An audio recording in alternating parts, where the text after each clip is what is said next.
Hi, Sander. How are you? And today's topic will require probably the UN General Assembly to me. When it comes to successful CEOs, does gender matter?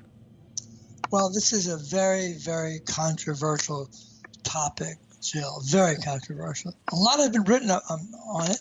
Uh, really getting on boards for lack of diversity. No women. There are some very successful CEOs out there, female CEOs. IBM, of course, Jeannie Romano, the former CEO of Pepsi, Adrian Horry, Sheryl Sanders, the COO of Facebook, a little controversial, and of course the number one, Mary Barra, CEO of GM. But other than that, we really can't name any. But this is interesting. As I said, the topic today is very, very controversial. So in a world where men continue to hold 95% of the top jobs, at the biggest U.S. firms, there's been a recent surge of money and attention to startups founded and run by women.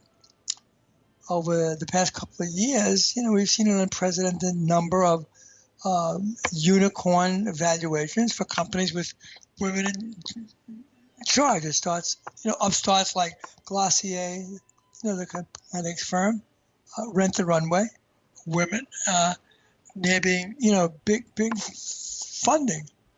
So it stands to reason that there can't be a more efficient way to target female customers, especially those who care about gender equality, than with companies run with women.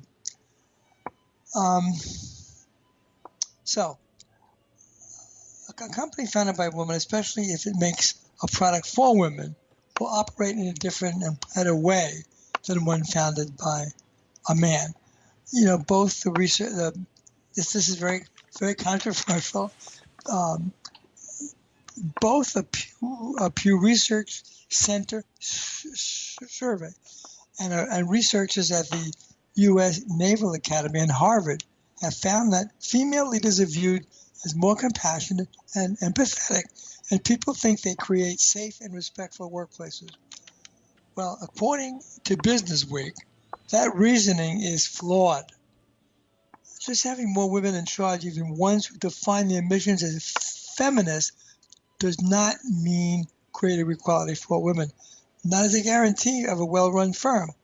And, here's it often goes. A woman starts a company that caters to female people. A woman, the company that markets, that differentiates to sell itself as a warrior in the fight for greater equality, then it turns out the company itself is, in some way, not living up to the inspiring ideals that it virtually made its raison d'etre. Example, those who have come up short. Bra retailer Third Love, where female employees told the research firm they were bullied and told not to negotiate salaries. And the online fashion store Nasty Gal, which is in a lawsuit now, that describes it as a horrible place for pregnant women to work. On December 9th, Stephanie Corey stepped down as chief CEO of Away Luggage after employees alleged in an article that she created a toxic work culture. So here's some observations, Jill. For example, I had a lot of women in charge of my divisions when I was running the Havas ad agency. And it seems that when they came up the ranks to run the divisions that we had, they started acting more like men than what they did before. Remember, women naturally are more compassionate. They are better at building relationships than men. That goes without saying. But all of a sudden, they start acting like a man. They see what male CEOs do and how they act, and all of a sudden they become that instead of what they were before and what got them to the big job. So very, very interesting. Other complaints involve racism. In August, Asher Grant, the director of the Free Black Women Library, announced she was canceling her Wing membership. Of course, Wing is the workplace for women. Grant alleged she was harassed and threatened by other members' guests, a white woman whom neither Grant or the Wing had chosen to identify right now. The woman accused her of taking a parking spot that belonged to her, then yelled insults at her as she followed her into the building. So, more on this. The thing we need to think about is why is achieving gender equality so difficult in corporate America right now? So there's a strong business case for diversity. Boston Consulting Group, a group that I really respect, found that companies with more diverse management teams have 19% higher revenue due to innovation. A recent study found that stock prices spike when companies reveal relatively good diversity statistics. Another recent survey found that female chief financial officers brought in more money than their male predecessors when hired, but not creating pathways to success for women. Companies are hurting their own financial growth, according to the work that the Boston Consulting Group has done. But real life suggests that putting more women in charge will not necessarily result in more moral, ethical, or gender equal firms, which is where a lot of thinking on workplace diversity goes wrong. There's not much of a difference between women and men. Now, this comes from a woman named Stephanie Johnson, associate professor at University of Colorado, the Lee School of Business, where she studies leadership and diversity. And she's done a lot in this in this area, men versus women. Analysis of hundreds of leadership studies going back to the 60s have found that two genders are more similar than different in how they lead. I agree. And female leaders, of course, run the spectrum from Elizabeth Holmes, awful person, to Theranos CEO, the blood testing machines that were all false. That everyone fell for. Yeah. I mean, Sheryl Sandberg, to Mary Barra, great.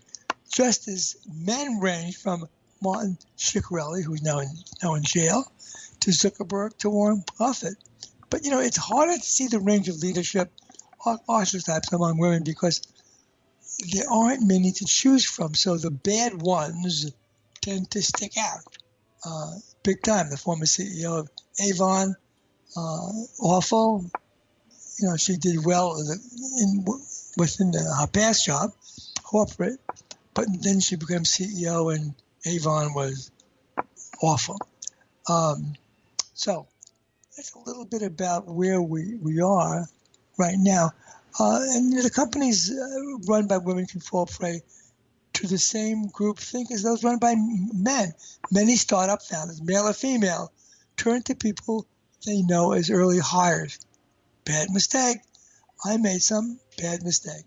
A group of white women who all went to the same school does not a diverse company make. If anything, this shows how female CEOs are a lot like men.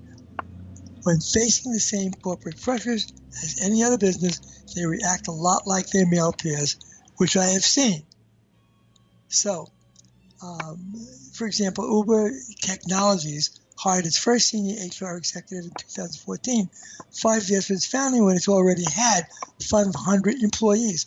A 2010 study found that after 5 years, only a third of new companies have a human resources planning or evaluating system. So suggesting women are innately different than men in the kind of gender essentialism that results in fewer women as the top and first place.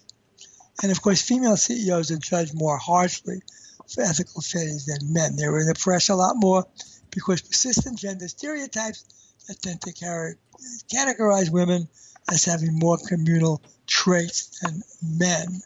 So that is true. Women CEOs, COOs, who do not do well, more in the press than men. Not good, but it comes down very simply, Jill. Women, as I said before, women who are compassionate, they are more than men. Relationship builders, far better than men. All of a sudden, act like men when they become CEOs. So there's a lot to learn. There's a lot of research being done, and the hope is that women who are on the way up understand the research and stay as they are, relationship builders and compassionate, better leaders and better listeners than men are.